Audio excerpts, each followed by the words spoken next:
प्यारे साथियों नमस्कार। संकल्प कंपटीशन क्लासेस में आपका स्वागत है। और आज की इस वीडियो में हम लोग देखेंगे जनगणना, और आने वाले समय में हम लोग सारे टॉपिक देखेंगे स्टैटिक जीके के, और प्लस जो आपने देखे होंगे जो यूपी पुलिस है और यूपीएसआई और आपका जो होम गार्ड है, इसमें कुछ स्पेशल टॉपिक भी आते हैं। मतलब जो आपका सिलेबस होता है उसमें लगभग 50% जो भाग है वो स्टैटिक जीके का है, और जो अन्य एग्ज़ाम आपके हो गए जैसे एसएससी जीडी, तो इनके लिए बहुत ज़्यादा इंपॉर्टेंट टॉपिक है। तो शुरू करते हैं। सबसे पहले आज का हमारा टॉपिक है जनगणना। हम आपको 3 चीज़ें करवाएंगे जो आपकी तैयारी के लिए संपूर्ण है। पहली थ्योरी करवाएंगे आपको, ठीक है, जो हम पढ़ा रहे हैं अभी।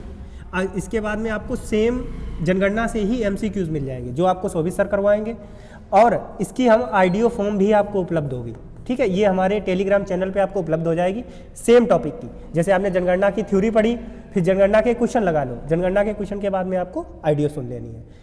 इससे ज़्यादा आपको कुछ भी नहीं करना है। और सही बताऊं, इसमें मैंने बहुत ज़्यादा डाटा लिख रखा है। अगर उतना आपने याद कर लिया, मुझे नहीं लगता क्वेश्चन कोई बाहर से जाएगा, ठीक है। शुरू करते हैं। जनगणना। विश्व जनसंख्या दिवस आपका मनाया जाता है 11 जुलाई को, ठीक। ये तो फैक्ट हो गया। अब बात करते हैं जनसंख्या कहा किसे जाता है। इसमें लिखा है एक विशिष्ट भौगोलिक क्षेत्र में समान प्रजातियों का समूह ही जनसंख्या कहलाता है। जैसे आपका जो गांव है, ठीक है, आपके गांव में अगर 10 लोग हैं तो 10 लोग ये क्या हुए, ये जनसंख्या हुई। जन मतलब होता है व्यक्ति या प्रजाति। ऐसा नहीं है कि केवल व्यक्तियों की ही गणना होती है, प्रजातियों की भी गणना होती है। संख्या मतलब उनकी जो गणना कर रहे हैं आप, उसको बोलते हैं संख्या, ठीक है। जनसंख्या क्या हुआ, कहीं इलाके में जो रह रहे हैं, जितने लोग रहते हैं उनको जनसंख्या कहते हैं। अब उनको जो गिनते हैं उसको बोला जाता है जनगणना। बट ऑफिशियल सेंसस थोड़ी होती है। किसी देश में एक निश्चित समय अवधि में जनसंख्या की आधिकारिक गणना ही जनगणना कहलाती है। आधिकारिक गणना है। अब आपके दिमाग में ये पॉइंट आया होगा कि इतनी सरल चीज़ें क्यों बता रहे हो, बट ये फैक्ट पूछे जाते हैं। जैसे हम आपको इस एग्जाम्पल से समझाएं, आपके गाँव में 10 लोग रहते हैं, तो वो 10 लोग आपकी नज़रों में हैं, बट क्या सरकार को ये चीज़ पता है कि आपके गांव में 10 रहते हैं? तो सरकार को तो ये जानने के लिए जनगणना करानी पड़ेगी। तो आपके गांव या क्षेत्र में कितने लोग हैं ये जानने के लिए सरकार करती है। आपके माइंड में एक क्वेश्चन आया होगा कि यार ये भाई ये किया क्यों जा रहा है, मतलब जनगणना की आवश्यकता ही क्यों है।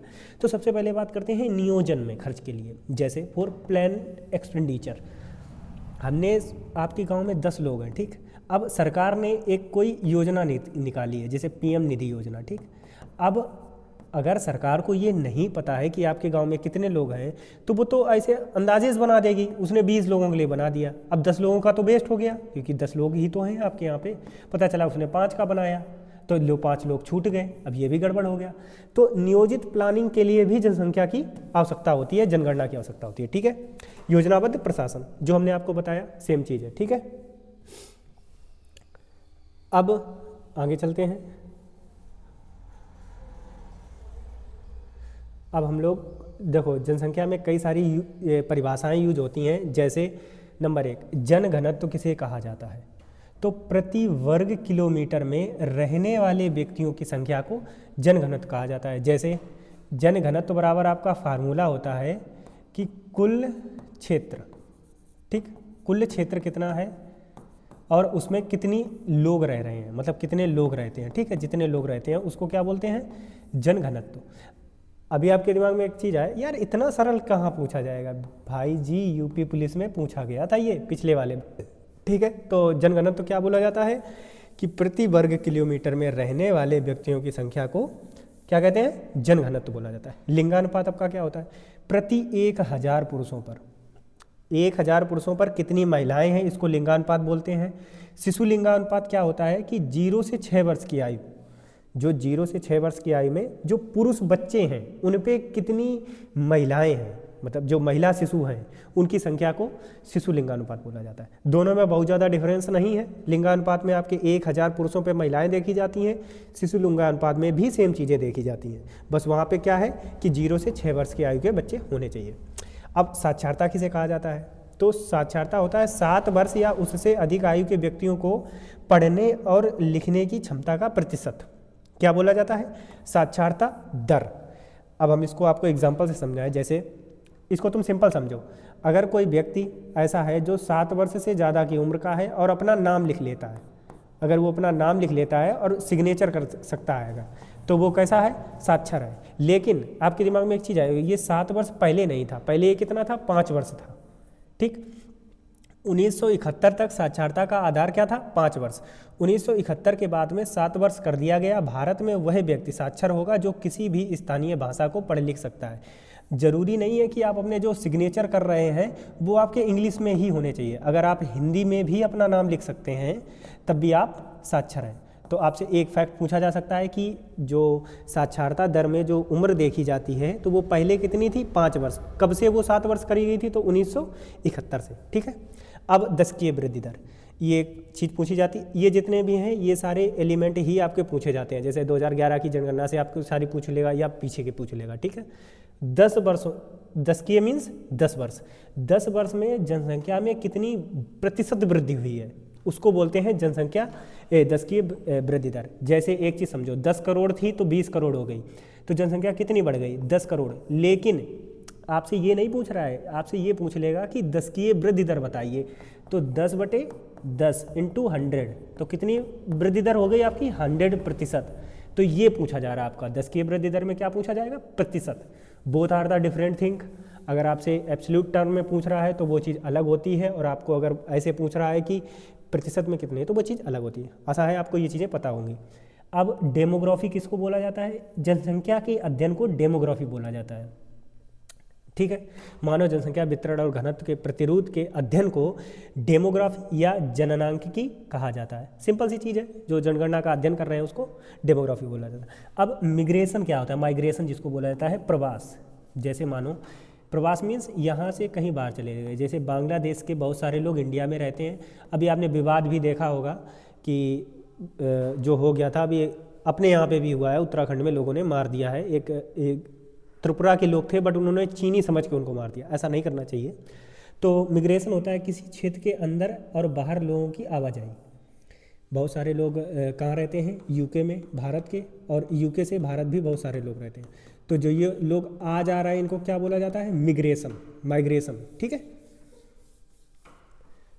अभी तक अगर आपने चैनल को सब्सक्राइब नहीं किया है तो चैनल को सब्सक्राइब कर दो, क्योंकि ऐसी जानकारी और इतने अच्छे नोट्स, जो ये नोट्स आप देख रहे हैं, ये सारे नोट्स आपको बिल्कुल फ्री मिलेंगे, कोई इसका चार्जेस नहीं है।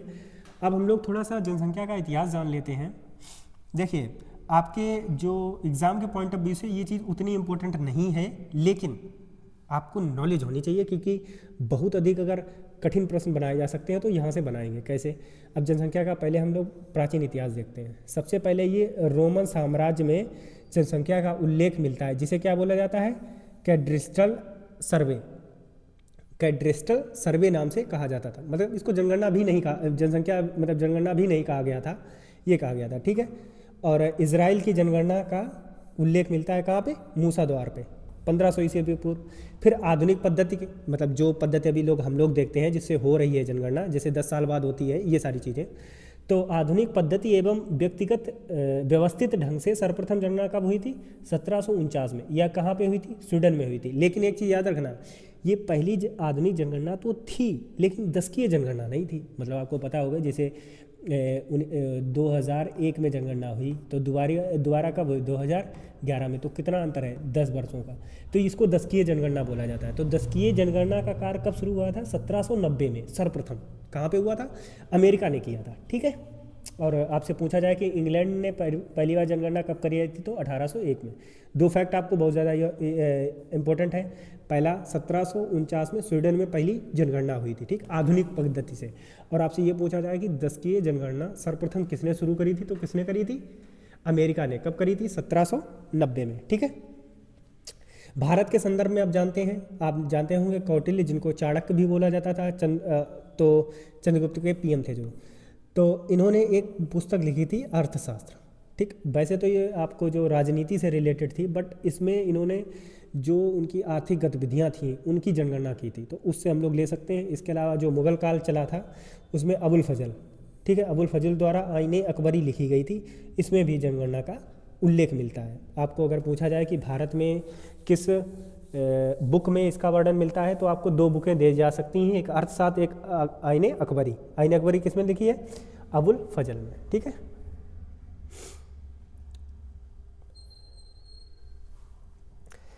अब हम लोग देखते हैं कि जनगणना का इतिहास कैसे जनगणना हुई। सबसे पहले जेम्स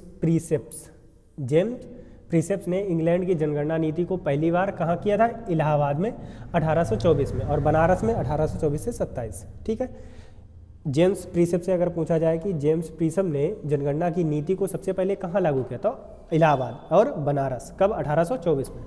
अब यहाँ से बहुत इंपॉर्टेंट फैक्ट हो जाते हैं। किसी भारतीय शहर की पहली पूर्ण जनगणना किसने करवाई थी? Henry Walter. कहाँ करवाई गई थी? ढाका में। लेकिन आपको पता होगा जब हम लोग अखंड भारत का हिस्सा हुआ करते थे उस टाइम पे जो ढाका है वो इंडिया में ही होता था, लेकिन प्रेजेंट टाइम पे कहाँ पे है? बांग्लादेश में है। तो आपसे पूछा जाए कि किसी भारतीय शहर की पूर्ण जनगणना हेनरी वाल्टर द्वारा कब करवाई गई थी, तो कब करवाई गई थी? 1830 में। हेनरी वाल्टर को हम लोग क्या कहते हैं? जनगणना का जनक। द फादर ऑफ सेंसस किनको बोला जाता है? हेनरी वाल्टर को। अब आती है 1872 की तारीख, और यहाँ पे आपके जो अनियमित जनगणना, पहले अनियमित मीन्स अभी जनगणना आपकी 10 साल बाद होती है, पहले ये नहीं होती थी। आपको पता होना चाहिए कि 1790 कब होती? 1790 में अमेरिका ने शुरू करी थी। अभी जस्ट मैंने आपको पीछे बताया कि 1790 में अमेरिका ने शुरू करी थी 10 की जनगणना, और उसके बाद जो पहली बार भारत में 1872 में हुई थी वो अनियमित जनगणना थी, मतलब इर्रेगुलर सेंसस थी। ये किसने कराई थी? मेयो ने कराई थी। मेयो ने शुरू कराई थी 72 में। ठीक है, लेकिन 17 फरवरी 1881 यहाँ होती है भारत की पहली नियमित जनगणना, जो अभी हम लोगों के चल रहे हैं। ठीक है, मतलब जनगणना मैंने अभी आपको बताया कि हर 10 वर्ष बाद में जनगणना होती है।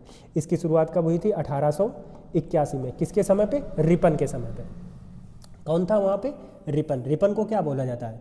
रिपन को स्थानीय स्वशासन का जनक भी कहा जाता है। किसको? रिपन को।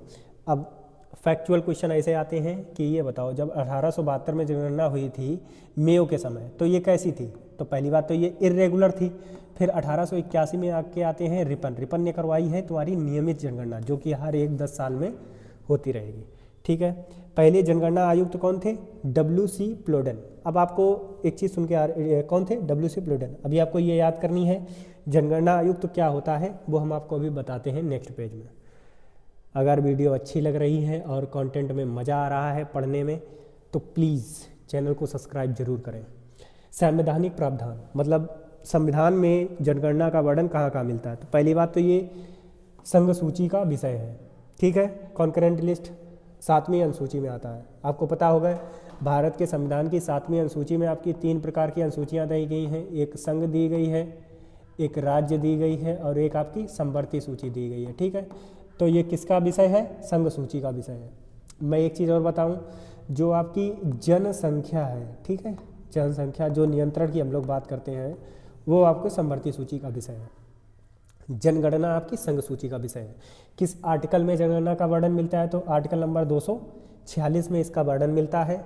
और समझ गए? अगर तो आपसे पूछा जाए कि जनगणना का वर्णन संविधान के किस आर्टिकल में, तो किस आर्टिकल में है? 246 में है। कौन सी अनुसूची में है? संघ सूची में है। ठीक है, संघ सूची में वर्तमान में कितने विषय हैं ये आपको कमेंट सेक्शन में नहीं बताना है, अपने मन में बताना था, बट मैंने लिख दिया है सब। कानूनी अधिकार, आज़ादी के बाद 1948 में जनगणना अधिनियम आता है। सबसे पहले जनगणना अधिनियम कब आया था? 1948 में। ठीक है, अब आप ये समझिए, जो जनगणना कराई जाती है वो किस मंत्रालय द्वारा कराई जाती है? गृह मंत्रालय द्वारा। तो ये कब हुआ था? 1961 में। 1961 में गृह मंत्रालय, मिनिस्ट्री ऑफ होम अफेयर्स, गृह मंत्री कौन है प्रेजेंट टाइम पे? मोटा भाई कौन? अमित शाह के अधीन जनगणना विभाग बनाया गया, सेंसस डिपार्टमेंट बनाया गया था। ये प्रश्न आ भी चुका है कि सेंसस डिपार्टमेंट का गठन कब हुआ था? तो 1961 में हुआ था। सेंसस डिपार्टमेंट के तहत जो बना था वो मिनिस्ट्री ऑफ होम अफेयर्स के अंतर्गत आता है, और उसमें एक और आपका होता है सेंसस डिपार्टमेंट। ठीक है, वही करता है। अब जो ये सेंसस डिपार्टमेंट होता है, इसका जो सबसे ऊंचा अधिकारी है उसको महारजिस्ट्रार या जनगणना आयुक्त कहते हैं। समझ गए आप? अभी जो हमने पीछे पढ़ा था कि जो 1881 में पहली जनगणना हुई थी, उसके जनगणना आयुक्त कौन थे? WC, बोलो आगे, WC प्लोडन। ठीक है, स्वतंत्र भारत की पहली जनगणना आपकी होती है 1951 में। देखो ऐसे फैक्ट पूछे जाते हैं। 1872 इर्रेगुलर, 1881 रेगुलर, इसमें मेयो, इसमें रिपन। जनगणना आयुक्त कौन थे इसमें? WC प्लोडेन। अब आपसे पूछा जाएगा कि स्वतंत्र भारत की पहली जनगणना कब हुई थी, तो 1951 में। अब इसमें जनगणना आयुक्त दो लोग थे आपके, MWM येट्स और RA गोपाल स्वामी। आपको 90% में ये RA गोपाल स्वामी मिलते हैं, लेकिन अगर अच्छा प्रश्न बनता है तो MWM इतना याद रखो, आगे का नाम नहीं याद हो रहा है येट्स तो कोई बात नहीं है, रहने दो। RA गोपाल स्वामी और MWM ये कब थे? आपके 1951 में, ठीक है। भारत की जनसंख्या नीतियाँ, अभी हमने आपको बताया कि 1948 में प्रथम जनसंख्या नीति आती है, जो जनगणना अधिनियम है वो आपका पहली बार आता है 1948 में। फिर आपका आता है 1976 में एक नई जनसंख्या नीति आती है। 2001 में MS स्वामीनाथन की समिति की रिपोर्ट के आधार पर एक नई जनसंख्या नीति आती है। और एक चीज़ बताएं, जो ये 2000 की जनसंख्या नीति आई थी, इसके तहत ही हम लोगों ने लक्ष्य रखा है कि जो 1945 है, आई एम नॉट श्योर 45 या 50 तक हम लोगों ने रखा है कि जो भारत की जनगणना है वो हम लोग एक स्टेबल फेस में ले जाएंगे। बट अभी हम आपको UN की रिपोर्ट दिखाएंगे, वो तो कुछ और ही कहती है। और परिवार नियोजन का कार्यक्रम लागू करने वाला विश्व का पहला, मतलब परिवार नियोजन का मतलब समझ रहे हो, हम दो हमारे दो, ठीक है, हम दो हमारे दो। ये स्लोगन भी आपको दिया गया था कभी, जब जो परिवार नियोजन है 1952 में शुरू किया गया था, पहला राज्य बना था, पर 2000 में ये आपको बोला गया हम दो और हमारे दो। समझ गए? तो देखिए, ये आप अगर ऐसे समझते रहोगे कि जो परिवार नियोजन की जिम्मेदारी है वो केवल और केवल सरकार की है, तो शायद हम लोग उतने एबल नहीं हो पाएंगे। क्योंकि देखिए, आपको स्वयं की भी जिम्मेदारियां समझनी होंगी, तभी आप परिवार नियोजन, और ये बहुत ज़्यादा ज़रूरी है। अभी जब आप UN की रिपोर्ट देखेंगे तो आप दहल जाएंगे कि यार मतलब हम लोगों की जनसंख्या कितनी मतलब बढ़ती जा रही है। और ये देखो, ये चीज़ आपको भी पता है कि जो संसाधन है वो लिमिटेड है, बट लिमिटेड संसाधन में सभी को अगर आप जनसंख्या बढ़ाते चले जाओगे फिर तो वो गड़बड़ है। क्योंकि देखो, घर आपका इतना बड़ा है, पहले उसमें रहते थे 2 लोग, अब उस घर में हो गए 4, आप मान ही नहीं रहे हो गए 6, आप मान ही नहीं रहे हो गए 10।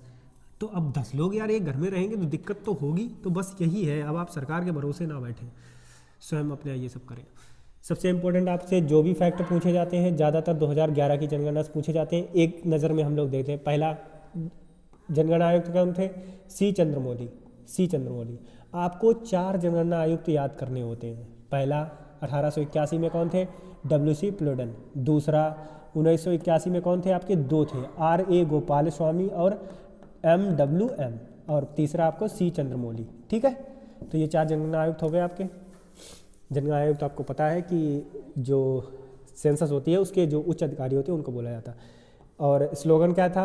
अवर सेंसस अवर फ्यूचर, हमारी जनगणना हमारा भविष्य। अब जनगणना कितने फेजेस में हुई थी ये भी इम्पोर्टेंट है। तो ये कार्य 2 चरणों में हुआ था। जनगणना मोस्टली 2 ही चरणों में होती है, पहले में तुम्हारी हाउस लिस्टिंग होती है और दूसरे में जनसंख्या की गणना की जाती है, ठीक है। और इसमें कुल 29 प्रश्न पूछे गए थे। 29 प्रश्न जैसे पूछे जाते हैं, जैसे आपके कितने लड़के बच्चे हैं, घर में कितने सदस्य, इस टाइप के आपके 29 प्रश्न थे। और जो जनसंख्या जो जिनको मतलब जो जनगणना करते हैं उनको प्रगणक को बोला जाता है, तो वो कितने थे? 20, ठीक है। चलिए, अंतिम आंकड़े जारी हुए थे आपके 13 अप्रैल 2013 को। कुछ आंकड़े बाद में हुए थे, बट इसकी अवधि क्या थी? 28 फरवरी तक करा लिए गए थे। शुभंकर का था, बहुत ज़्यादा पूछा जाता है, बहुत ज़्यादा इंपॉर्टेंट है। प्रगणक शिक्षिका, 2-3 चीज़ें आपको बहुत ज़्यादा इंपॉर्टेंट, जैसे आपका स्लोगन क्या था? अवर सेंसस अवर फ्यूचर। उसके आयुक्त कौन थे? C चंद्रमौली। शुभंकर कौन थे? प्रगणक शिक्षिका, ठीक है। अब क्रम कौन सा था? ये बहुत पूछा जाता है, 15वीं जनसंख्या थी। बट ये अगर तुमसे रेगुलर पूछी जाए तो 14वीं थी। ये इरेगुलर मतलब अगर आप 1872 से जोड़ते हैं तो ये आपकी 15वीं थी, वैसे कौन सी थी? 14वीं थी, ठीक है, रेगुलर। स्वतंत्र भारत की ये 7वीं जनगणना थी और 21वीं सदी की ये दूसरी जनगणना थी। 21वीं सदी आप समझते हो 2000 जो चलता है, तो 2000 की पहली कौन सी? 2001 और दूसरी 2011, तो ये कौन सी थी? दूसरी थी, ठीक है।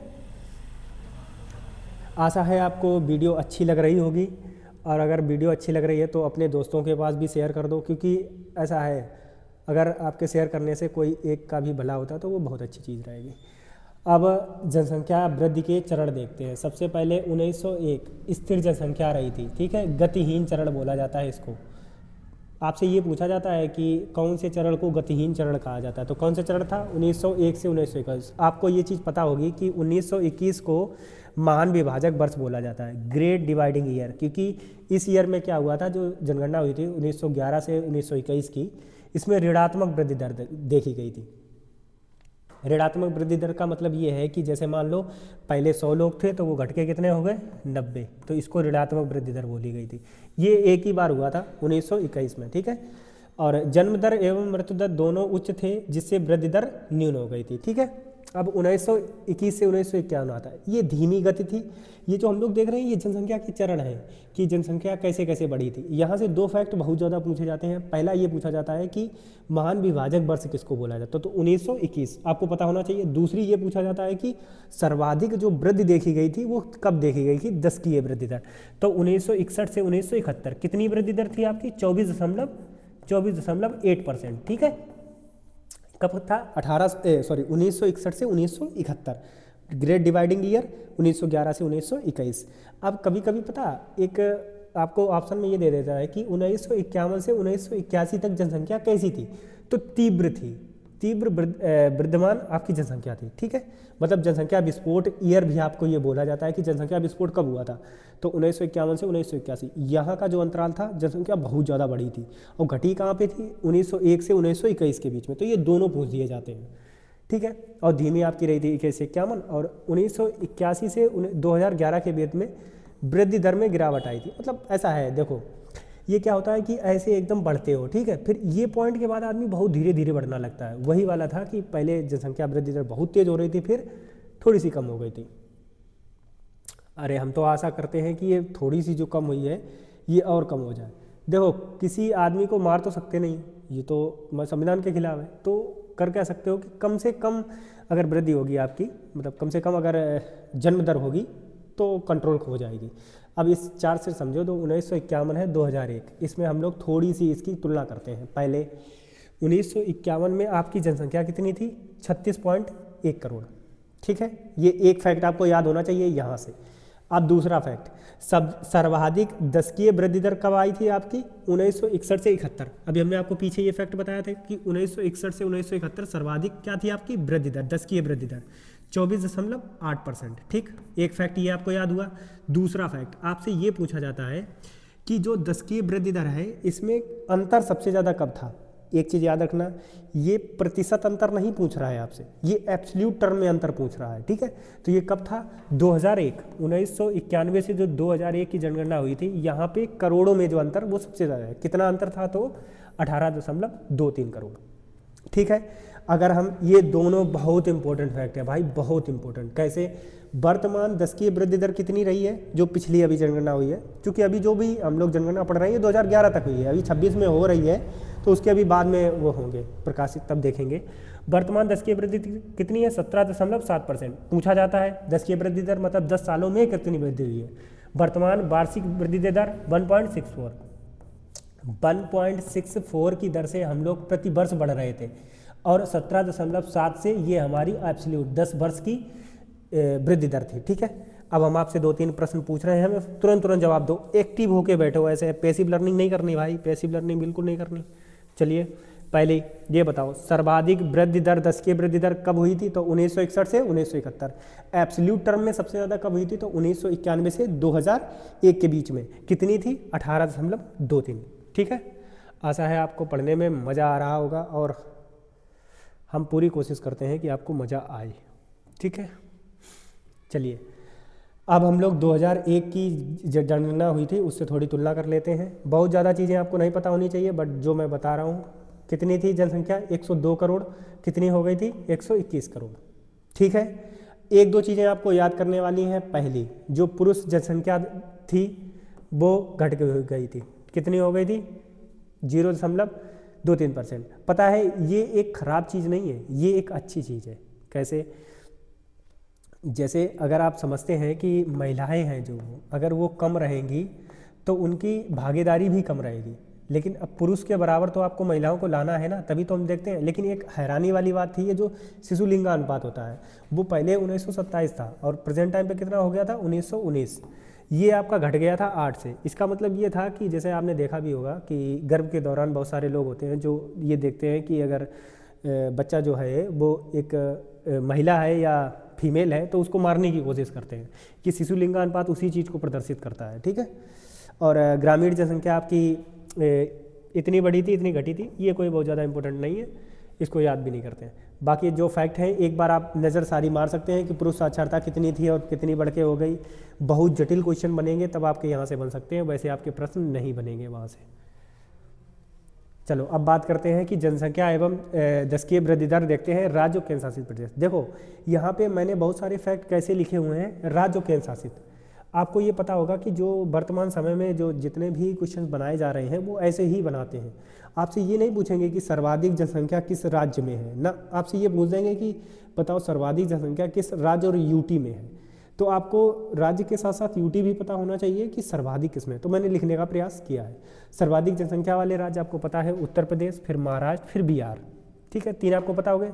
सर्वाधिक किसकी है? यूपी की 16.51%। आपको पता होगा 17.5% हम लोग पूरे विश्व की जनसंख्या को कैप्चर करते हैं और इसका 16.51% केवल यूपी कैप्चर करता है। तो सबसे ज़्यादा जनसंख्या किस राज्य की है? यूपी की है।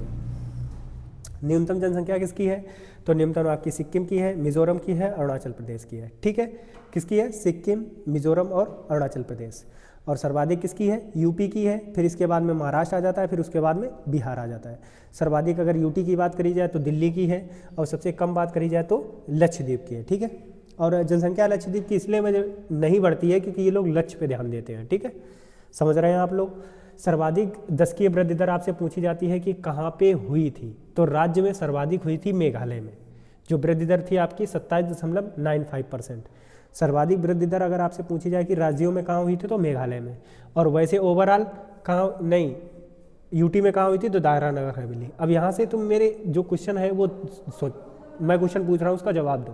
देखो हम आपसे पूछे सर्वाधिक दशकीय वृद्धि दर राज्य और यूटी में कहाँ हुई थी, तो आपका आंसर होना चाहिए दादरा नगर हवेली, क्योंकि मैंने ना राज्य पूछा ना यूटी पूछा है, और यही एग्जामिनर कर रहा है प्रेजेंट टाइम पे, इसी वजह से मैंने ये ऐसे क्वेश्चन फॉर्म किया है, ठीक है।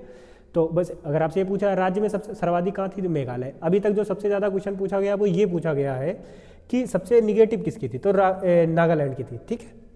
और नागालैंड की थी, यूटी में लक्षद्वीप की थी, ठीक है। लेकिन निगेटिव नहीं थी किसी की, निगेटिव एकमात्र ही था नागालैंड।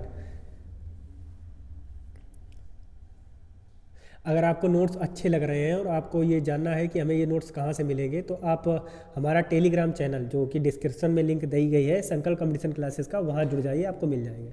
अब एक एक करके बात करते हैं सारी चीज़ों की। जनसंख्या की ऊपर बात हो गई, अब जनघनत्व की बात करते हैं। जनघनत्व हमने बताया था टोटल जितनी जगह है बटे टोटल लोग, पता चल जाएगा जनघनत्व कितना है। सर्वाधिक जनघनत्व वाले राज्य कौन से हैं? नंबर 1 पे है बिहार, कितना है? 1106। नंबर 2 पे है पश्चिम बंगाल, नंबर 3 पे है केरला। तो नंबर 1 पे कौन सा है सर्वाधिक जनघनत्व वाला? बिहार। नंबर 2 पे वेस्ट बंगाल, नंबर 3 पे केरल, ठीक है। यूटी की बात करें तो दिल्ली, और दूसरे नंबर पे है चंडीगढ़। एक चीज़ याद रखना, अगर आपसे ऐसा प्रश्न पूछा जाता है कि सर्वाधिक जनघनत्व वाला राज्य और यूटी कौन है, राज्य और यूटी कौन है, और ऑप्शन में दिल्ली है, तो 100% दिल्ली ही होगा, क्योंकि दिल्ली का आप देख रहे हो बियॉन्ड द लिमिट है 11,320 और यहाँ है 1100। वाटर डिफरेंस, समझ रहे हो आप दिल्ली में कितनी मतलब जुड़े जुड़े लोग रह रहे हैं। न्यूनतम घनत्व वाले राज्य की बात करी जाए तो सबसे कम है अरुणाचल प्रदेश में, कितना है? 17। फिर है मिजोरम, फिर है सिक्किम। अगर आपसे पूछी जाए कि न्यूनतम जनघनत्व वाला यूटी कौन सा है, तो कौन सा है? अंडमान निकोबार। कितने हैं? 46 लोग, अपने आराम से रह रहे हैं, मस्त। एक बार रिवाइज कर लें। सर्वाधिक जनघनत्व वाले राज्य कौन से हैं? आपका बिहार है, वेस्ट बंगाल है और केरल है, ठीक है। बिहार, वेस्ट बंगाल और केरल। न्यूनतम कौन सा है आपका? अरुणाचल प्रदेश, मिजोरम और सिक्किम, ठीक है। 3 ही आपके राज्य हो गए। अगर यूटी की बात करें तो सर्वाधिक आपकी दिल्ली में है, और सबसे कम की बात करें तो अंडमान और निकोबार। अब आपसे प्रश्न पूछा जाता है कि सर्वाधिक जनघनत्व वाला जिला कौन सा है, तो उत्तर पूर्वी दिल्ली, ठीक है। उत्तर पूर्वी दिल्ली सर्वाधिक जनघनत्व वाला है, और सबसे कम वाला बात करें जाए तो दिबांग घाटी, कहाँ पे है? अरुणाचल प्रदेश में। आपको एक चीज़ बताएं, इतनी इन्फॉर्मेशन अगर आपको याद नहीं हो रही है तो इसको चंक्स में याद करो थोड़ी थोड़ी करके। बाकी हम इसको आपको जैसे अभी हमने MCQs ये पढ़ा दिया, अब इसके बाद हम MCQs लाएंगे तो बहुत सारे क्वेश्चन तुम्हारे वहाँ से भी हल होंगे। उसके बाद इसकी आइडियो फॉर्म भी आपके पास पड़ी है, वो सुनो। अब इससे ज़्यादा तो हमें लगता नहीं है कोई चीज़ें हम उपलब्ध करा सकते हैं, लेकिन अगर संसाधन हुए तो आगे चल के हम इसकी क्विज़ और बनवा देंगे, ठीक है। वो डिपेंड करता है कि अगर आप चैनल को सब्सक्राइब कर दें अच्छे से और 5 की जल्दी से जल्दी हो जाए तो हम लोग क्यूज और शुरू कर देंगे सेम टॉपिक की। मतलब फिर इससे बाहर आपको कुछ पढ़ना नहीं है, इतने में ही आपका हो जाएगा। आपके पास कभी प्रश्न आता है और आप इसको अगर एलिमिनेट कर सकते हैं तो ऐसे एलिमिनेट करो कि न्यूनतम जनघनत्व वाला जिला कौन सा है, दिबांग घाटी है, ठीक। हमने मान लिया कि हमें नहीं पता, लेकिन हमें ये पता है कि दादरा नगर हवेली अंडमान निकोबार में सबसे कम जनघनत्व था और उधर अरुणाचल प्रदेश में था, तो बहुत ही ज़्यादा चांसेस हैं जो जिला होगा वो यहीं से होगा। तो समझ रहे हो, तो अरुणाचल प्रदेश में आपका कौन सा, दिबांग घाटी। जब आपको कुछ भी नहीं आता है तब ऐसा तुक्का लगाना है, वैसे मैं कभी भी सजेस्ट नहीं करता हूँ कि ऐसे आप लगाओ। 2 चीज़ें पढ़ ली, जनसंख्या हम लोगों ने पढ़ लिया, जनगणना तो हम लोगों ने पढ़ लिया। अब लिंगानुपात की बात करते हैं। देखो एक चीज़ हमने बताई, भारत का जो जनघनत्व है 382, आपको पता होना चाहिए कितना है, 382 जनघनत्व। और ऊपर जो हमने पढ़ी थी जनसंख्या, तो भारत की जनसंख्या कितनी है, 121 करोड़ 2011 की जनगणना के अनुसार थी। और जो जनघनत्व है 382 और लिंगानुपात कितना है आपका 943, ठीक है। सबसे पहले बात करते हैं कि सर्वाधिक लिंगानुपात किस राज्य का है, तो सबसे नंबर पे एक पे है आपका केरल, कितना है 1084, ठीक है। दूसरे नंबर पे है आपका तमिलनाडु। तो अगर राज्य की बात करें, राज्य की अगर हम बात करें कि सबसे ज़्यादा किसका है, तो केरल का है, कितना है 1084। आपको पता है कि 1000 महिलाओं पे कितने पुरुष होने चाहिए, तो यहाँ पे महिलाएं 84 महिलाएं ज़्यादा हैं पुरुष से। दूसरे नंबर पे है आपका तमिलनाडु, ठीक है। ये आपका राज्य हो गया। अगर यूटी की बात करें तो कहाँ पे है, पुदुचेरी में है, कितने 1037। अब ओवरऑल अगर आपसे क्वेश्चन पूछा जाए कि ये बताइए राज्य और यूटी में दूसरे नंबर पे सर्वाधिक किसका लिंगानुपात है, तो का आंसर क्या होगा आपका पुदुचेरी। केवल ये राज्य पूछा जाए तो केरल, केवल यूटी पूछा जाए तो पुदुचेरी, ठीक है। दोनों मिला के पूछे पहले नंबर पे तो भी केरल है, क्योंकि 1084 और 1037 ये वाले दोनों नंबर आपको याद होने चाहिए, ठीक है। जैसे बिहार का जनघनत्व कितना है, बोलो बोलो बोलो कितना है, 1106, ठीक है, याद होना चाहिए। दिल्ली का सबसे ज़्यादा।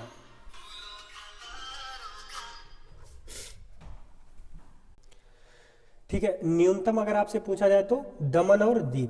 दमन में लिंगानुपात का हो जाता है दमन, लोगों का दमन कर दिया जाता है, किनका, स्त्रियों का, इस वजह से वहाँ का लिंगानुपात बहुत कम है, ठीक है। और सबसे अगर कम राज्य की बात करें तो हरियाणा 879।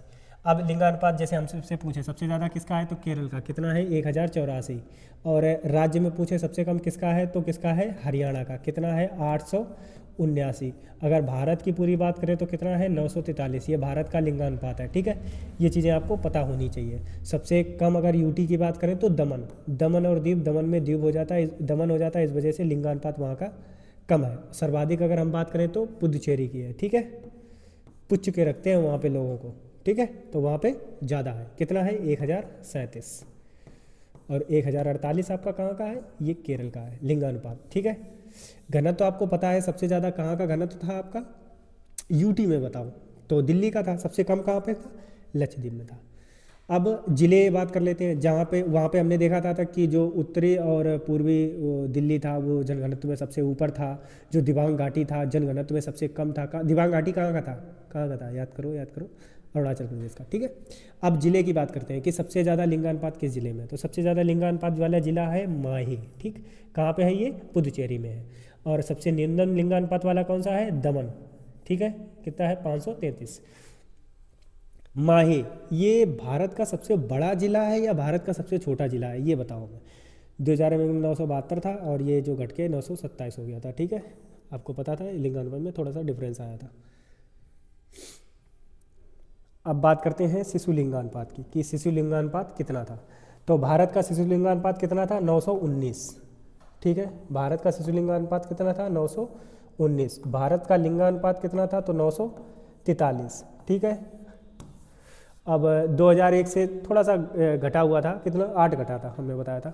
सर्वाधिक शिशु लिंगानुपात कहाँ तक का है? अरुणाचल प्रदेश का। सर्वाधिक शिशु लिंगानुपात कहाँ का है? अरुणाचल प्रदेश का। और सबसे कम जो लिंगानुपात कहाँ का है? वो हरियाणा का है। तो हरियाणा में आपने देखा लिंगानुपात भी कम था, शिशु लिंगानुपात भी कम है, लेकिन जो सर्वाधिक शिशु लिंगानुपात है वो तुम्हारा अरुणाचल प्रदेश का है। और अगर बात करी जाए कि सर्वाधिक लिंगानुपात किसका है, तो वो केरल का था। कितना था? 1048, सॉरी 84 लिख रहा था, 1048। ठीक है।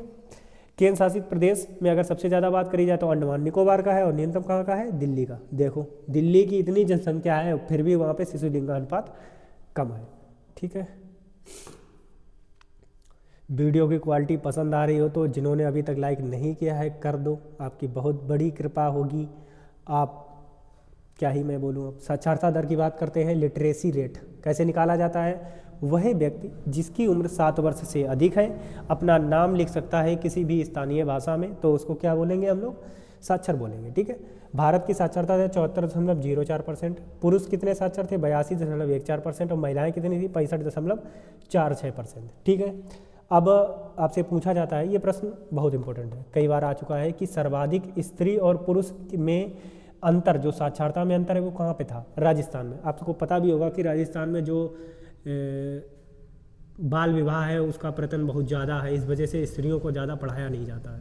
तो राजस्थान में कितना था? 27.1%। ये थोड़ा सा इंपॉर्टेंट हो जाता है याद करना भी कि कितना अंतर था? 27.1%। और न्यूनतम अगर बात करी जाए तो मेघालय का कितना था? 3.14। अब साक्षरता की बात करते हैं। सबसे ज़्यादा साक्षर लोग कहाँ के हैं? केरल के। केरल के लोग आपके सबसे ज़्यादा साक्षर हैं। दूसरे नंबर पे आपका आता है मिजोरम। ये आपके हो गए हैं ये आपके हो गए हैं स्टेट। अब यूटी की बात करें तो सबसे ज़्यादा कौन है? लक्षद्वीप। लक्षद्वीप हमने बताया था कि लोग अपने लक्ष्य साधे रहते हैं, इस वजह से वहाँ का घनत्व भी कम है, और जो जो साक्षरता है वो सबसे अधिक कहाँ की है? लक्षद्वीप की है। और न्यूनतम साक्षरता आपकी बिहार की है, और घनत्व भी बिहार का सबसे ज़्यादा है। कितनी है? 61.8%। ये 94% है। ठीक है। थोड़े से आगे पीछे हो सकते हैं, 93 कुछ भी मिल सकता है, और 94 मिल सकता है। ठीक है। तो 94 है आपकी केरल की, और बिहार की कितनी है? 81। और सबसे कम जो यूटी साक्षर है वो कौन सी? दादरा नगर हवेली। ऐसे याद करो, जो दादा लोग होते हैं वो पढ़ते नहीं है, वो दादागिरी में रहते हैं केवल, और दमन कर दिया जाता है स्त्रियों का। तो लिंगानुपात सबसे कम है दमन और दीव का, और दादा लोग रहते हैं इस वजह से वो पढ़ते नहीं। तो साक्षरता में सबसे ज़्यादा कौन सा है? दादरा नगर हवेली। ठीक है। अगेन आपसे अगर इस प्रकार से प्रश्न आता है कि सर्वाधिक साक्षरता वाले राज्य और यूटी, तो केरल, और दूसरे नंबर पे लक्षद्वीप। लक्षद्वीप की आपको याद होनी चाहिए 91.8%, और बिहार की 61.4%। अब जिले की बात करते हैं, तो जो सर्वाधिक साक्षरता वाला जिला है कौन सा है? सरचिप है। ठीक है। सरचिप जिला आपका मिजोरम का है, सर्वाधिक साक्षर है। और सबसे कम है अलीराजपुर। कहाँ का है ये? एमपी का है, एमपी मध्य प्रदेश। ठीक है। चलिए, बहुत सारी चीज़ें इसमें आपको आज नई पढ़ने को मिली होंगी। तो अगर आप इससे पहले ये टॉपिक पढ़ चुके हैं और आपने जहाँ भी नोट्स बनाए हैं वहाँ पे जो भी आपको नई चीज़ें मिल रही हैं वो आप नोट कर सकते हैं। अब बात करते हैं एससी की, जिसको अनुसूचित जाति बोला जाता है। तो कुल जनसंख्या भारत में कितनी थी? 121 करोड़। उसमें से आपके कितने थे? 20 करोड़ के करीब। ठीक है। देश की कुल जनसंख्या का प्रतिशत कितना था? 16.6%। ये इंपॉर्टेंट है, आपसे पूछा जाता है कि वैसे सबसे ज़्यादा जो थे आपके वो ओबीसी थे। ठीक है। फिर इसके बाद में सेकंड नंबर पे थे 79 नहीं थे ओबीसी आपके थे 51 या 52% के करीब। ठीक है। और उसके बाद में 16.6% आपके एससी थे। देश की वृद्धि दर इनकी 20.8% थी। लिंगानुपात 945 था। इतना इंपॉर्टेंट नहीं है, दो चीज़ें आपको पता होनी चाहिए, एक कितनी जनसंख्या थी और दूसरा इनकी प्रतिशत कितना था। प्रतिशत बहुत ज़्यादा इंपॉर्टेंट है कि एससी का कितना प्रतिशत था, तो 16.6%। ठीक है, पूरी जनसंख्या के। अब जनसंख्या के आधार पर एससी सबसे ज़्यादा कहाँ पा जाते हैं? देखो इसमें दो प्रकार से चीज़ें पूछी जाएंगी, उसमें कन्फ्यूज़ नहीं होना। एक आपसे पूछा जाता है कि जनसंख्या कहाँ पे ज़्यादा थी, और एक यहाँ पे आपसे प्रतिशत पूछा जाता है। ठीक है। तो सबसे पहले बात करते हैं सबसे ज़्यादा एससी कहाँ रहते हैं, तो अपने यूपी में रहते हैं। ठीक है। प्रतिशत में अगर बात करी जाए तो पंजाब में रहते हैं। सर्वाधिक कहाँ पे रहते हैं? पंजाब में रहते हैं प्रतिशत में। अब न्यूनतम जनसंख्या अगर पूछी जाए तो कहाँ पे है? मिजोरम में है। और अगर प्रतिशत में न्यूनतम तो मतलब जनसंख्या और प्रतिशत दोनों में मिजोरम है। और एससी रहित, जैसे अरुणाचल प्रदेश में कोई एससी नहीं रहता, नागालैंड में कोई एससी नहीं रहता, अंडमान निकोबार में कोई एससी नहीं रहता, और लक्षद्वीप में कोई एससी नहीं रहता। मतलब अनुसूचित जात नहीं रहते हैं जिन्हें एससी बोलते हैं। कन्फ्यूज़ नहीं होना, एसटी अलग होते हैं, ये शेड्यूल्ड ट्राइब होती है, ये ट्राइब्स होती हैं जो आपकी जंगल इलाके में रहती है। इसको मैं पेज को समराइज करूँ एक बार में तो ऐसा समझो, सर्वाधिक जो एससी आपके पाए जाते हैं कहाँ पे, यूपी में। जनसंख्या में कितनी है, लगभग 4 करोड़। और प्रतिशत सबसे ज़्यादा आपका कहाँ पे है, पंजाब में है, ठीक है। सबसे कम कहाँ पे है, मिजोरम में है, ठीक है। और प्रतिशत में भी मिजोरम में कम है। बाकी ऐसे भी राज्य हैं जहाँ पे तो नहीं पाए जाते हैं, जैसे अरुणाचल प्रदेश, नागालैंड और अंडमान निकोबार। अब बात करते हैं एसटी के बारे में। एससी आपको पता है कि कितने थे, एससी 16.6%। अब एसटी आपके कितने हैं, 8.6%। ये आपको पता होनी चाहिए, बहुत ज़्यादा इंपॉर्टेंट है, मैं इम्फेसिस कर रहा हूँ जिन चीज़ों पे वो आपको याद होने चाहिए। एसटी आपके सबसे ज़्यादा पाए जाते हैं मध्य प्रदेश में, ठीक है। प्रतिशत में सबसे ज़्यादा एसटी की बात करी जाए तो कहाँ पे है, मिजोरम में। ये मैं प्रतिशत की बात कर रहा हूँ राज्य में। अगर आपसे केंद्र शासित प्रदेश की बात करें और राज्य दोनों की बात करें तो लक्षद्वीप में सबसे ज़्यादा है, 94.8। बहुत कम ही अंतर है, 0.4 का है, लेकिन आपसे ऐसी चीज़ें ही पूछी जाती हैं अब एग्ज़ाम में। क्योंकि देखो, भारत का तुमसे पूछा जाए लिंगानुपात कितना है, 943, साक्षरता कितनी है, 74.05, ऐसे प्रश्न अब नहीं आने लगे हैं। 382 इसका जनगणना, तो ये सब चीज़ें अब नहीं पूछी जाती, बट ये आपको पता होनी चाहिए। क्योंकि ऐसा है, अभी जो एसएससी का थोड़ा सा सीन चेंज हुआ है, एसएससी ने क्या किया है कि बहुत नॉर्मल भी क्वेश्चन पूछ लेता है, तो आपको दोनों टाइप के प्रश्न पता होने चाहिए। मैं इस वजह से आपको देख रहे हो, यहाँ से लेके यहाँ तक का लेवल लेके आया हूँ। मज़ा आ रहा होगा पढ़ने में, मुझे लगता है, अगर आपने पहले पढ़ रखा है तो। सर्वाधिक एसटी आपके कहाँ पाए जाते हैं, मध्य प्रदेश में। प्रतिशत सबसे ज़्यादा कहाँ पे है, मिजोरम में। अगर आपसे पूछा जाए किस यूटी में सर्वाधिक है तो लक्षद्वीप में, ठीक है। अब एक प्रश्न, ये थोड़ा सा आपको कंफ्यूज करेगा, बट ध्यान से सुनो। जो एसटी का सबसे कम प्रतिशत है वो मध्य प्रदेश में है, ठीक है। जनसंख्या प्रतिशत सबसे कम कहाँ पे है, मध्य प्रदेश में है, और जनसंख्या सबसे ज़्यादा है समझ रहे हो आप, मतलब यहाँ पे जो जनसंख्या में है वो सबसे ज़्यादा पाए जाते हैं, बट प्रतिशत में कम पाए जाते हैं, ठीक है। और मिजोरम में सबसे ज़्यादा प्रतिशत है। और एसटी रहित जो कैसे हैं, जैसे पुडुचेरी है, हरियाणा है और चंडीगढ़ है, यहाँ पे आपके नहीं पाए जाते हैं कौन, एसटी। आशा है आपको वीडियो अच्छी लग रही होगी। वीडियो अच्छी लग रही है तो लाइक कर दो। अब 2011 की जनगणना देख लेते हैं, आपकी धर्म वाइज धार्मिक जनगणना। ये आपको कई बार पूछी जा चुकी है। दो चीज़ें ये यहाँ पे याद करो कि हिंदू कितने थे, 79.8%। सबसे ज़्यादा कौन थे, हिंदू, ठीक है। दूसरे नंबर पे आपके थे मुस्लिम। मुस्लिम कितने थे, 14.2%, ठीक है। और सबसे कम जो थे वो आपके थे जैन, 0.4%। ये सबसे कम थे। तीन चीज़ें आपको आनी ही चाहिए, हिंदू 79.8%, मुस्लिम आपके 14.2% और जैन आपके 0.4% और बौद्ध 0.7%। अब इनसे आपसे पूछा जाता है कि ये बताइए किस कम्युनिटी का लिंगानुपात सबसे अधिक है, तो किनका है, ईसाइयों का है, ठीक है, 1023। साक्षरता सबसे ज़्यादा किनकी है, तो जैन की है सबसे ज़्यादा साक्षरता। सबसे ज़्यादा जो जैन है वो साक्षर पाए जाते हैं। और सबसे कम साक्षरता किसकी है, मुस्लिम की। आपने देखा होगा मुस्लिम कम्युनिटी में ज़्यादा लोग पढ़ते भी नहीं हैं, लेकिन अभी आपने देखा होगा एसएससी जीडी की जो रैंक 1 है वो शाहरुख खान लाए थे। ये शाहरुख खान वो वाले नहीं, एक शाहरुख भाई है वो लाए थे, आपने देखा होगा, मेरी आशा है। एक बार रिवाइज कर लें। सबसे ज़्यादा हिंदू पाए गए थे 79.8%। दूसरे नंबर पे आपके मुस्लिम थे 14.2%। जैन सबसे कम थे 0.4%। सबसे ज़्यादा लिंगानुपात आपका ईसाइयों का था और सबसे ज़्यादा साक्षरता जैन की थी और सबसे कम साक्षरता किसकी थी, मुस्लिम की थी, ठीक है। अब राज्य में देख लेते हैं, तो ये बहुत इंपॉर्टेंट है। अगेन जो सर्वाधिक हिंदू प्रतिशत है वो हिमाचल प्रदेश में पाया जाता है। बट अगर हम आपसे ये पूछें कि सर्वाधिक हिंदू कहाँ पाए जाते हैं, तो यूपी में पाए जाते हैं, ठीक है। हिंदू सबसे ज़्यादा कहाँ पे है, यूपी में, और प्रतिशत सबसे ज़्यादा कहाँ पे है, हिमाचल प्रदेश में। अब मुस्लिम का अगर प्रतिशत सबसे ज़्यादा देखा जाए तो लक्षद्वीप और जम्मू कश्मीर में है। ईसाई नागालैंड में रहते हैं। सर्वाधिक सिख आपको ऑब्वियस सी बात है पंजाब में ही रहते होंगे। सर्वाधिक बौद्ध आपके सिक्किम में रहते हैं। और सर्वाधिक जैन कहाँ पे रहते हैं, महाराष्ट्र। और जैन कम्युनिटी सबसे कम भी है, ठीक है। आपको जो भी पॉइंट्स लगते हैं कि ये पॉइंट्स मैं पहली बार सुन रहा हूँ, तो उनको अपनी जो कॉपी है वहीं पे नोट कर लिया करो, जो आपने पहले से बना रखी है। अब ये सबसे ज़्यादा इंपॉर्टेंट है। ग्रामीण जनसंख्या आपकी कितनी थी, 68.8%। और 100 से घटा दोगे तो 31.16%। 68.8% आपकी ग्रामीण जनसंख्या थी। बाकी जो 31.16% बचे वो आपके शहरी थे।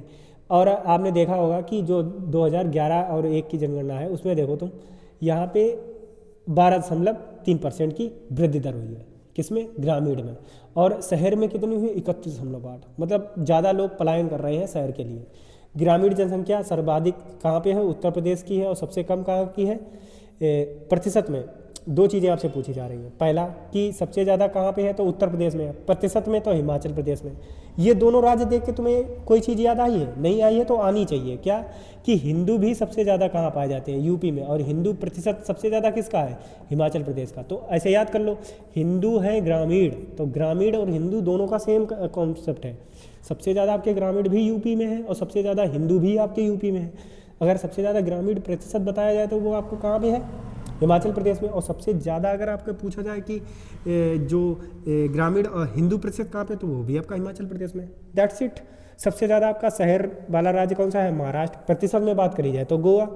गोवा वाले बीच पे आपने गाना भी सुना होगा, तो वहाँ पे शहरी लोग ही जाते हैं। तो सबसे ज़्यादा प्रतिशत कहाँ का है? गोवा का। और सबसे कम का और आपका जो महाराष्ट्र है वहाँ पे सर्वाधिक जनसंख्या है। इसमें कंफ्यूज नहीं होना अगर आप लोग कंफ्यूज हो रहे हो।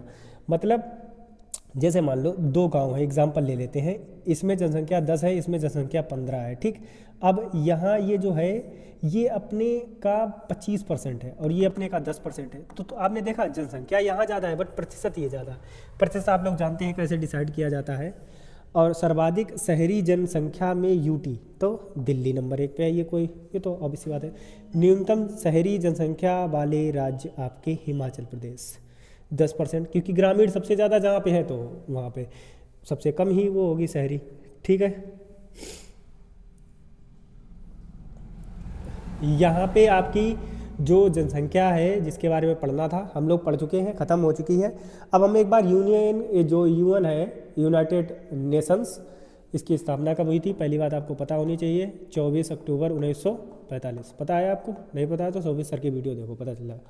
तो यूनाइटेड नेशन 2023 में एक रिपोर्ट देता है, ये तुम्हें कन्फ्लिक्टिंग होगा, 2021 भी कहीं कहीं लिखा है। भारत की जनगणना 142 करोड़, देखा 2011 में कितनी थी? 121, 142 करोड़, 21 करोड़ हम लोग बढ़ चुके हैं। चीन दूसरे स्थान पर है 142.4, मतलब जो भारत की जनसंख्या है वो नंबर 1 पे पहुंच चुकी है। अभी हम लोगों ने देखा कि 2011 की जनगणना के अनुसार इंडिया नंबर 2 पे है। लेकिन एक चीज़ याद रखना, अगर आपसे यूएन की रिपोर्ट नहीं पूछता है तो आंसर आपका एक ही होना चाहिए, क्या? वो वाला कि भारत सेकंड नंबर पे है, चाइना 1 नंबर पे, ठीक है। अब विश्व की आबादी 8 अरब पहुंच गई है और भविष्य का अनुमान अगर देखा जाए तो अनुमान लगाया जा रहा था कि 2025 तक 166 करोड़ जनसंख्या हो जाएगी। किसकी? आपके भारत की, अपने भारत की। और चीन की कितनी हो जाएगी? 131।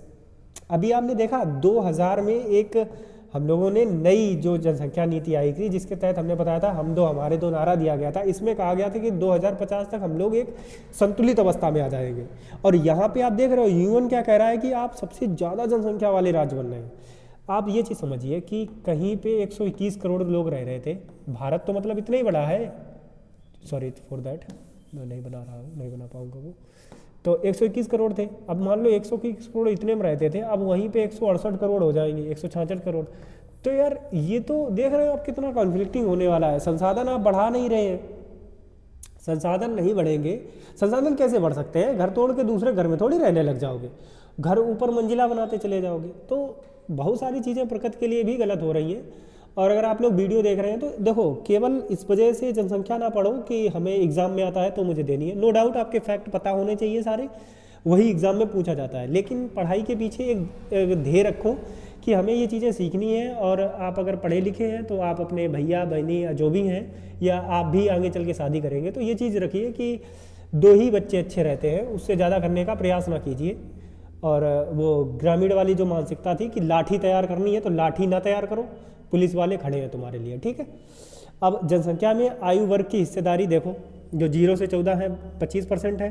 वर्किंग एज कितनी है? 68%। और 65 से 7%। अब देख रहे हो वर्किंग एज अभी भी कम है। अगर वर्किंग एज आपकी 80 से 85, जैसे जापान जैसा कंट्री है वहाँ पे 80 से 85 रहती है वर्किंग एज का, मतलब समझते हैं कि ये वाली जनसंख्या किसी पे डिपेंडेंट नहीं है। अब हम आपको एक शॉकिंग चीज़ बताएं, 14-15 है, 21 हमारी एज हो रही है अभी 21 साल, ठीक। अब आप 21 साल की एज में समझो यहाँ बेरोजगार है, मैंने देखे 28-30 साल तक भी बेरोजगार है। अब ये कहाँ से वर्किंग एज है? क्या काम कर रही है? तो यही है, बेरोजगारी का आलम बहुत गलत रहता है। भारत को युवाओं का देश कहा जाता है, ठीक है। जिस ओर जवानी चलती है उस ओर जमाना चलता है, ऐसा कभी हुआ करता था। ये मत समझना कि अभी है ना, अब तो जिस तरह अभी आपने देखा होगा इंस्टाग्राम पे रील थी, कौन वाला, क्रिस का गाना सुनेगा, क्रिस का, सब क्रिस का गाना सुन रहे हैं। मतलब जिस ओर जमाना चल रहा, जवानी उसी ओर चली जा रही। 4 दिन बाद कोई कच्चा बादाम आ जाएगा, उधर निकल ली जवानी। जवानी कोई सीन ही नहीं समझ में आ रहा। अब 2021 की जनगणना जो प्रस्तावित थी, आपको पता है 2026 में हो रही है अभी, और ये पहली डिजिटल जनगणना और है, भारत की पहली डिजिटल जनगणना रहेगी आपकी। जन भागीदारी विषय, जन भागीदारी से जन कल्याण आपका विषय रहेगा ये। हालांकि जब आएगी तब हम आपको दोबारा जनगणना पढ़ाएंगे। इसकी थीम क्या थी, जन भागीदारी से जन कल्याण। और एक चीज़ बताएं, जो 2011 वाली थी उसका क्या था, अवर सेंसस अवर फ्यूचर। अब 16 भाषाओं में ये आयोजित की जाएगी, दूसरा चरण और पहला चरण। पहला चरण उसमें भी हाउस लिस्टिंग था, और दूसरा चरण क्या था, जनसंख्या की गणना करना है। 31 प्रश्न पूछे जाएंगे। 2011 की जनगणना में 29 प्रश्न पूछे गए थे। भारत की ये 16वीं और स्वतंत्र भारत की 7वीं है, और वैसी वो वाली कौन सी थी, 15वीं, बट ये नियमित नहीं थी 15वीं, वो नियमित 14वीं थी, तो ये नियमित 15वीं वाली हो जाएगी, ठीक है। और दशक की ये तीसरी जनगणना होगी आपकी। आशा है वीडियो आपको बहुत अच्छी लगी होगी, और अगर वीडियो बहुत अच्छी लगी है तो कमेंट में ज़रूर बता दो, क्योंकि देखो मेरा उत्साह बढ़ेगा आपके कमेंट से और लाइक से और व्यूज़ से। जितने अधिक आएंगे मैं उतनी जल्दी चीज़ें लाने का प्रयास करूँगा, ठीक है। अब आपके हाथ में है, आपको जल्दी लेना है या थोड़ी देर में लेना है, ठीक है। वीडियो को यहाँ तक देखने के लिए बहुत बहुत धन्यवाद। जय हिंद, नमस्कार।